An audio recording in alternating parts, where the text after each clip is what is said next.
Welcome back to another Traveling Tea Times video. It's been a minute, but we're going to recap one of our recent flights here from San Francisco over to Seoul on Asiana's A350-900. Today we get started in the United Polaris lounge at San Francisco, which is arguably one of the best lounges I have been in.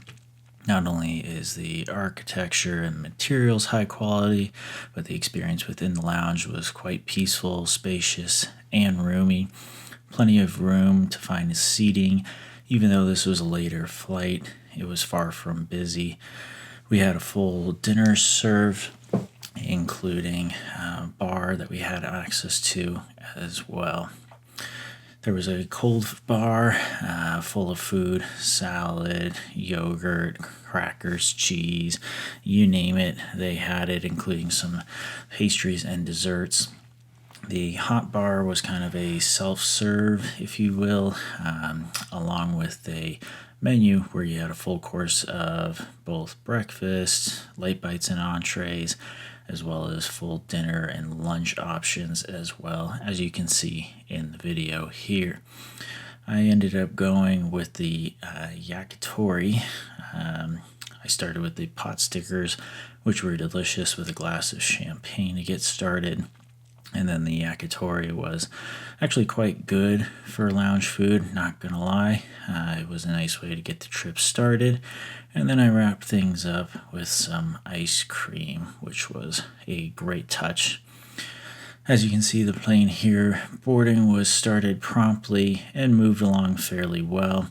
A few hiccups with people's passports and boarding passes, but other than that, we got on board in one piece and fairly efficiently. As you can see, the business class cabin here is set up in the reverse herringbone and a 121, along with the economy section in the back. I like this setup where you have a little nestled footwell, you're up against the window, you're not sharing any seats or in an alternating pattern. This is definitely industry standard. Tray table folds down from in front of you. There's also a little coat hanger in there for any of your jackets. The tray table was fairly sturdy, swivels front and back, so it has multiple ways of accommodating whatever you need. On the left of me was the seat selector, as well as the remote to control the infotainment system. You also had USB outlets, headphone ports, water, your amenities kit, your own pack of headphones, some light reading material, as well as an AC power port down below your seat.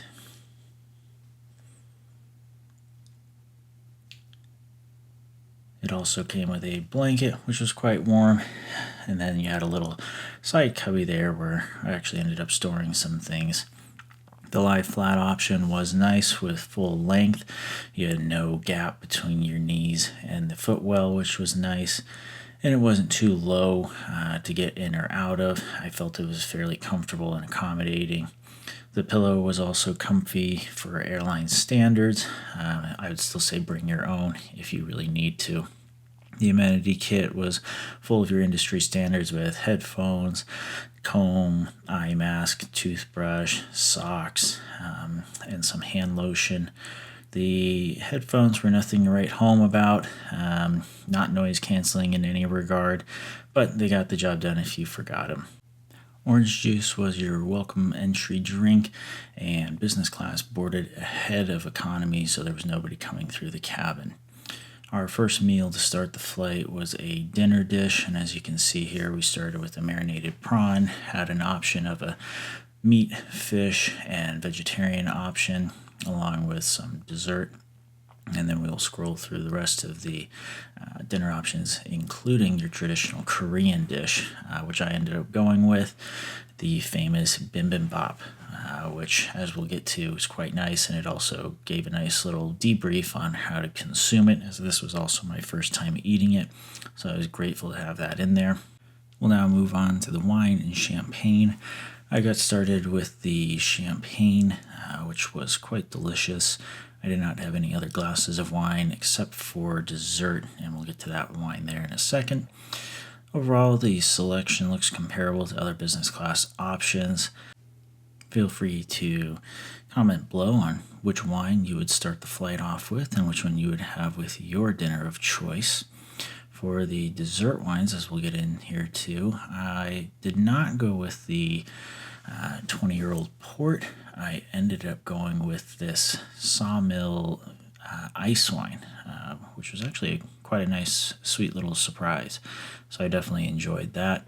There are also numerous non-alcoholic beverages, including teas and coffees for your selection. To get started, they walked around with a nice warm welcome towel, and we got pushed back from the gate. So far, my experience so far was quite pleasant and standard for the industry.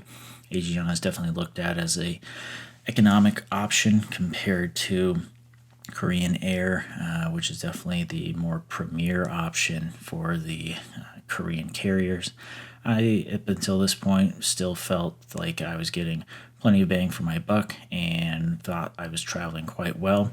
I have not traveled with Korean, so I'm not sure in terms of comparisons, but overall, I felt like it was still well worth it. Before we got going, I decided to take a look at the entertainment system. We'll scroll through it here, including numerous movies, categories, music, and TV. For what it was, I was pretty impressed with the selection, fairly comparable to other systems. However, I still believe Emirates is top of the game in terms of overall selection, but was not disappointed in what was being offered on the flight. Feel free to fast forward through here if you don't want to look at all the options, but I have all the sections listed here.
I always like to try and schedule my flights to mostly be red eyes, or at least lining up where I'm landing in my destination in the morning. I find that just helps me start the trip in a more fresh way, helps my body reset. I don't feel jet lagged as much because I'm forced to start the day when I land. So this was an overnight flight. We left at almost midnight Western or Pacific time and landed in the morning of South Korea, whichever time zone that one is. But I thought overall it was great timing on the flight. We ended up going right over the Aleutian Peninsula, right through the Sea of Japan, and landing in South Korea. Our first course was served, and I went with the prawns since I went with the bibimbap. The shrimp was cooked perfectly, not too dry, not undercooked. The sauce was delicious, along with a little cherry tomato. I also went with the champagne, which was a great way to start things off. And then we dove into the bibimbap. So essentially, it kind of means like a bowl of sunshine. It was also served with a miso soup, along with other toppings, including gochujang, some kimchi, some pickles, and rice. So pretty much kind of just dive in and mix things up and get going. So after doing a little homework and reading about how to make it, I decided to dive in. And I have to say I was pretty impressed with the welcome dish, and a nice way to start off my trip in South Korea with the cultural norms there. It was quite a delicious dish, and I've actually made it numerous times since being to South Korea. I think it's a great way to eat, and really overall quite delicious, and impressed with the meal service.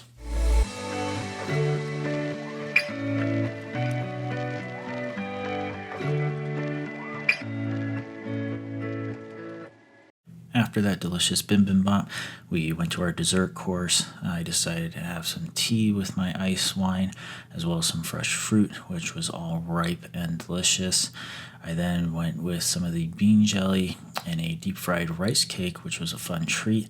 Both were delicious, and was quite impressed with the overall quality and presentation, including the little details on the dish there. After digesting and getting out over the Pacific Ocean, I decided to take a little snooze and to wake up and start our welcome course. We were welcomed with some fresh fruit, yogurt, croissant, and some jelly. Along with that, we were offered a hot dish, as you'll see, which included some sausage and eggs, which were all nice and warm and cooked quite well. Overall, I was quite impressed with the Asiana flight and service. I would definitely recommend it for somebody looking for a more budget option to get across the Pacific to go over to South Korea, or if you're traveling within Asia. It was quite worth the points, and I was impressed with the United Lounge as well, which is included with the Star Alliance family. We hopped off the plane and promptly went to play Sky 72, which was an amazing golf course, and we'll see you in the next one.